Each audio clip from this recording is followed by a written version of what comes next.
Mr. Keating, thanks for your time. Hang on a minute. Can I ask you if you've seen the recent figures? The cost of living figures? Yes. Yes, I have. I think they're very distressing. You're not happy with them?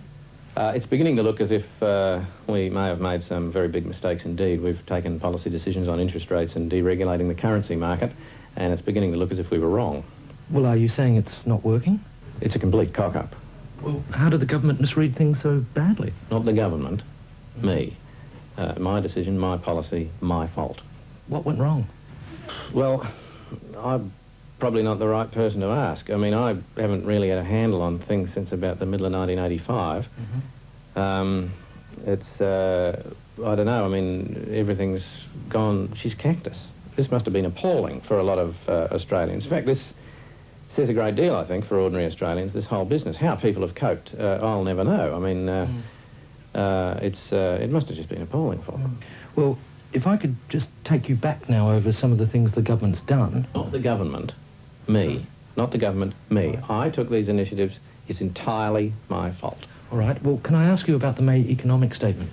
Oh, shot in the dark. Didn't come off? Never looked like it, unfortunately. No, of course, the real problem last year, mind you, was the budget itself. What actual aspect of it? Well, probably pretty much the whole thing. I mean, frankly, it goes back to the 1984 budget. That's where I lost the plot, yeah.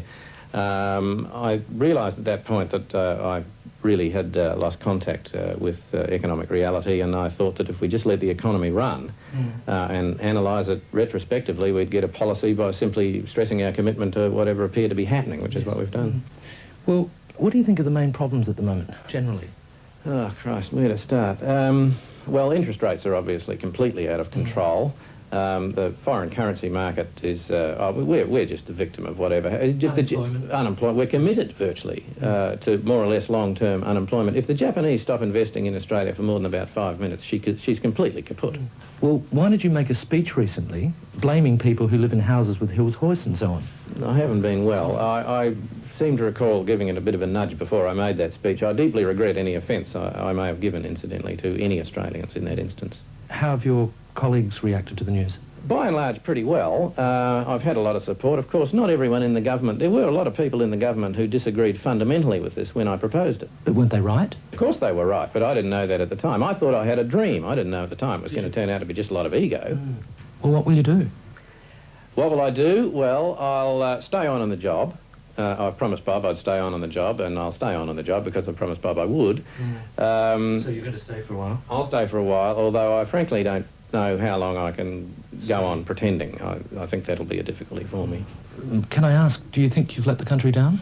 Well, I think I've let the country down very, very badly indeed. I tell the Australian people I am deeply, deeply, deeply sorry. I will. Mr. Keating, thank you.